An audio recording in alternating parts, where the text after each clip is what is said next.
মৰমৰ ছাত্ৰ ছাত্ৰীসকল, আজি তোমালোকৰ বাবে পঞ্চম মানৰ সাহিত্যৰ বামুণী আৰু নেউল নামৰ কবিতাটো পঢ়াবলৈ লৈছোঁ।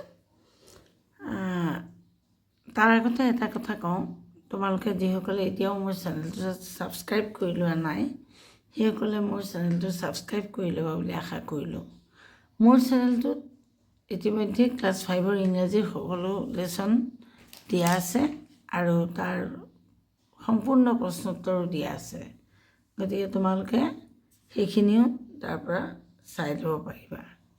যি কি নহওক, সময় নষ্ট নকৰোঁ, পুনৰ কৈছোঁ, যদি চেনেলটোত এতিয়াও ছাবস্ক্ৰাইব কৰি লোৱা নাই তেনেহ'লে তোমালোকে কৰি ল'বা বুলি মই আশা কৰিলোঁ। এতিয়া আহাচোন, আজি আমি অসমীয়াৰ তৃতীয় পাঠ, শংকৰদেৱ শিশু নিকেতনৰ পঞ্চম মানৰ অসমীয়াৰ তৃতীয় পাঠ বামুণী আৰু নেউল পঢ়োঁ। বামুণী আৰু নেউল।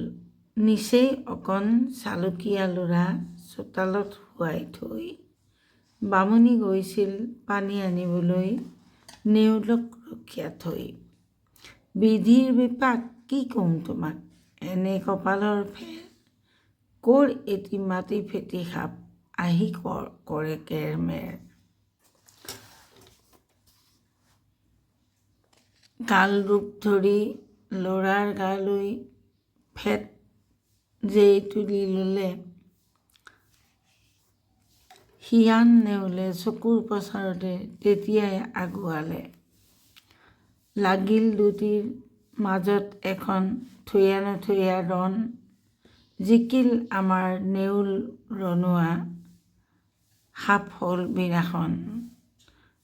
কাষত কলহে আহিল বামুণী, ধাউতি ল'ৰাত আছে, তেজে লুতুৰি পুতুৰি নেউল বাটতে বাতৰি যাছে। ভৰি দুখনিত লুটি খাই পৰি, ৰঙতে কটকি ক'লে, ল'ৰাহে খালে বুলি বামুণীয়ে কলহ দলিয়াই দিলে।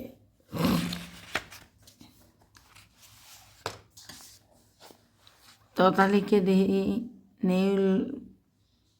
নেউল বপুৰি, এৰিলে অকণি প্ৰাণ, সাপক বিনাশী ল'ৰাক ৰখাই, পালে তাৰ এই দান। পাছত বামুণী আহি ঘৰলৈ, দেখিলে দূৰৰ পৰা, আছে নাচি বাগি চেনেহৰ পোনা, যেন আকাশৰ তৰা। কাষলৈ আহি অলপ দূৰৈত দেখে সাপ মৰি আছে, নেউলৰ কাম বুজি বেজাৰতে বামুণী চকুলো মুছে। কবিতাটোত এটা সৰু সাধুকথা কোৱা হৈছে। মানুহে নভবা নিচিন্তাকৈ কৰা কামৰ প্ৰতিফল কিমান ভয়ানক হ'ব পাৰে সেই বিষয়ে কোৱা হৈছে। এগৰাকী বামুণী আছিল, তেখেতে নেউল এটাক, নিজৰ সন্তানটো চোতালত শুৱাই নেউল এটাক, তেওঁৰ পোহনীয়া এটা নেউল আছিল, নেউলটোক ল'ৰাটো চাবলৈ ৰখীয়া দি তেওঁ কলহত পানী ভৰাই আনিবলৈ গ'ল। পানী আনিবলৈ যাওঁতে ইতিমধ্যে এটা ফেটি সাপ আহি ল'ৰাটোৰ ফালে ফেট তুলি চোচা ল'লে। নেউলে যে দেখিলে, লগে লগে নেউলে সাপটো লগত যুঁজ কৰি সাপটোক মাৰিলে। মাৰি তেওঁ নেউলটো আগবাঢ়ি গৈ বাটতে, বামুণী উভতি আহোঁতে বাটতে গৈ তেজেৰে লুতুৰি পুতুৰি হৈ থকা নেউলটো বামুণীৰ ভৰিত পৰি সকলো কথা ক'লে। বামুণীয়ে ভাবিলে যে যিহেতু নেউলটো ৰঙা হৈ আছে তেজেৰে, গতিকে তেওঁ ভাবিলে যে তেওঁৰ সন্তানটোকে নিশ্চয় এই নেউলটোৱে মাৰিলে। সেই ভাবি তেওঁ যিটো কলহত পানী আনিছিলে সেই কলহটো নেউলটোৰ গাত মাৰি দিলে আৰু নেউলটো লগে লগে মৃত্যু হ'ল। তাৰপিছত দৌৰি আহি তেওঁ ঘৰ পালেহি। ঘৰ পাই তেওঁ দেখিলে চোতালত তেওঁ শুৱাই থোৱা ভাজেই তেওঁৰ সন্তানটিয়ে আকাশলৈ চাই খেলি আছে। আৰু ওচৰতে এটা সাপ মৰি পৰি আছে। যেতিয়া সাপটো মৰি থকা দেখিলে তেতিয়াহে বামুণীয়ে নিজৰ ভুলৰ উপলব্ধি কৰিলে যে তেওঁ ভুলতে নেউলক মাৰিলে। আচলতে নেউলে একো ক্ষতি কৰা নাছিল তেওঁ, বৰঞ্চ নেউলে তেওঁৰ ল'ৰাক আক্ৰমণ কৰিবলৈ অহা সাপটোহে মাৰি ল'ৰাটোক বচালে। সেই কথা ভাবি বামুণী তেতিয়া বহুত দুখ লাগিল আৰু তেওঁ চকুলো দুখিবলৈ ধৰিলে। এই কথাখিনি ইমানেই। গতিকে কবিতাটো যিহেতু ছন্দবদ্ধ, মুখস্থ কৰিবলৈ তোমালোকৰ সহজ হ'ব, গতিকে সুৰ লগাই পঢ়িবা, সহজে মুখস্থ হ'ব।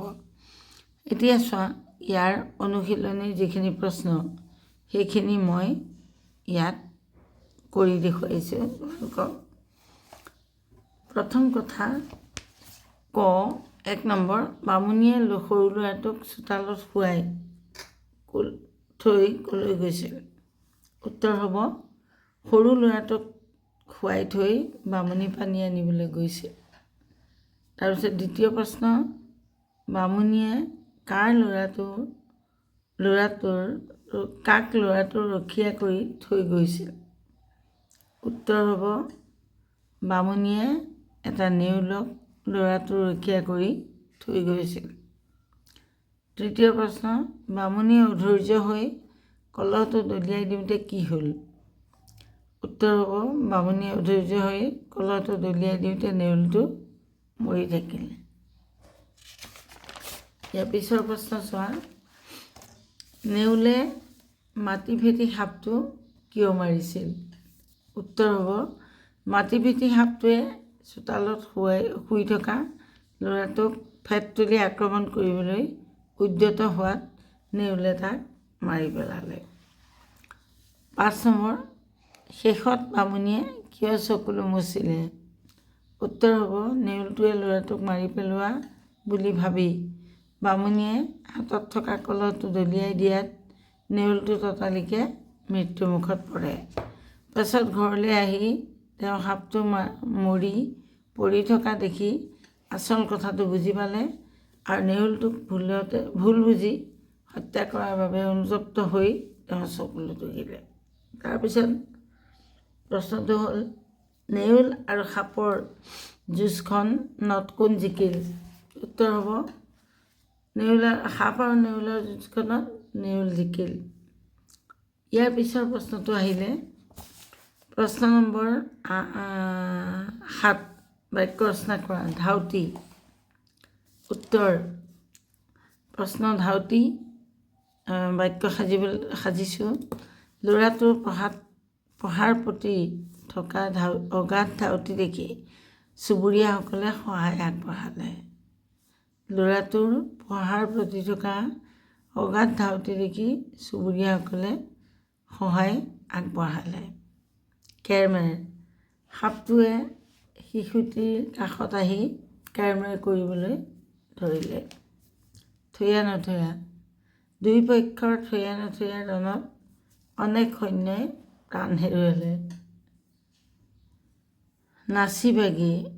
পাৰ্কখনত উপস্থিত হৈ ছাত্ৰসকল আনন্দত নাচি বাগি উঠিল।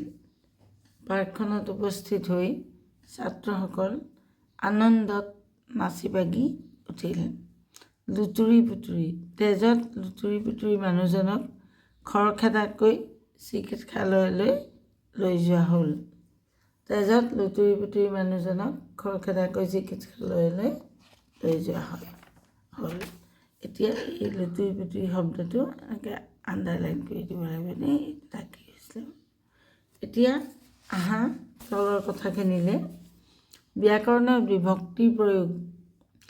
শব্দ এটা যেনে আছে তেনেই বহাই দিলে বাক্যত আমি ব্যৱহাৰ কৰিব নোৱাৰোঁ। আমাৰ সম্পূৰ্ণ মনোভাৱ প্ৰকাশ কৰিবলৈ আমি শব্দটোৰ লগত সৰু সুৰা 2-এটা আখৰ লগাব লগা হয়, যিবোৰক আমি বিভক্তি বুলি কওঁ। সাপ যোগ ক কি হ'ব? সাপক। আমি সাপ মাৰিলে বুলি ক'লে সাপক মাৰিলে বুলি ক'বলৈ গ'লে আমি কটো লগাব লাগিব। এই কটোৱেই হ'ল বিভক্তি।